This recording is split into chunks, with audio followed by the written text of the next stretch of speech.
Ce n'est que lorsque nous nous plaçons entièrement et pour tous les détails, sous la seigneurie, sous l'autorité et sous la suprématie du Seigneur Jésus-Christ, que nous pouvons voir la gloire de Dieu remplir la maison de Dieu. Dieu ne peut pas être satisfait par des bénédictions temporelles et passagères. C'est pourquoi Dieu a attendu 140 ans, d'Anne à Salomon, jusqu'à ce qu'il pût ramener la gloire de Dieu dans son pays. C'est dans ce but précis qu'il fit d'Anne, de Samuel, de David et de Salomon, ses collaborateurs, ses compagnons, dans son œuvre, en vue de ramener la gloire de Dieu. Et de nos jours encore, Dieu a besoin de ces 4 vases, de ces 4 instruments pour amener la gloire de Dieu. Il a besoin d'instruments comme Anne. Il a besoin d'instruments semblables à Samuel. Il a besoin d'instruments à la façon de David et aussi d'instruments qui ressemblent à Salomon. Nous avons vu comment Anne fut amenée à devenir une collaboratrice et une compagne de Dieu qui entra dans la préoccupation même de Dieu au travers de beaucoup de peines, de chagrins, de souffrances et de douleurs dans le livre de Samuel. Au début, elle n'était préoccupée que de son propre besoin. Elle disait au Seigneur, « Regarde, aie pitié, vois mon affliction, ma stérilité, ma misère, mon malheur.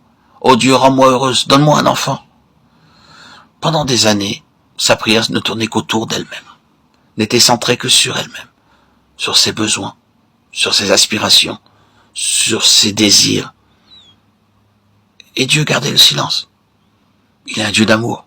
Et de toute éternité, il avait décidé de faire d'Anne sa collaboratrice pour un dessein très grand, très élevé.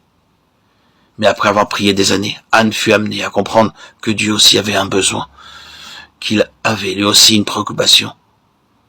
C'est un mystère.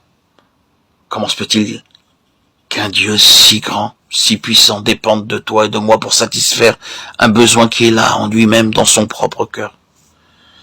Mais direz-vous, n'est-il pas le Dieu tout-puissant? N'a-t-il pas tout pouvoir pour se procurer à lui-même tout ce qui pourrait satisfaire son besoin? Comment peut-il avoir besoin de pauvres et faibles créatures comme nous? La réponse est simplement celle-ci.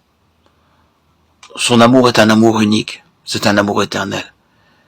Et Dieu veut que nous soyons remplis de sa plénitude. C'est pourquoi il veut faire de nous ses collaborateurs.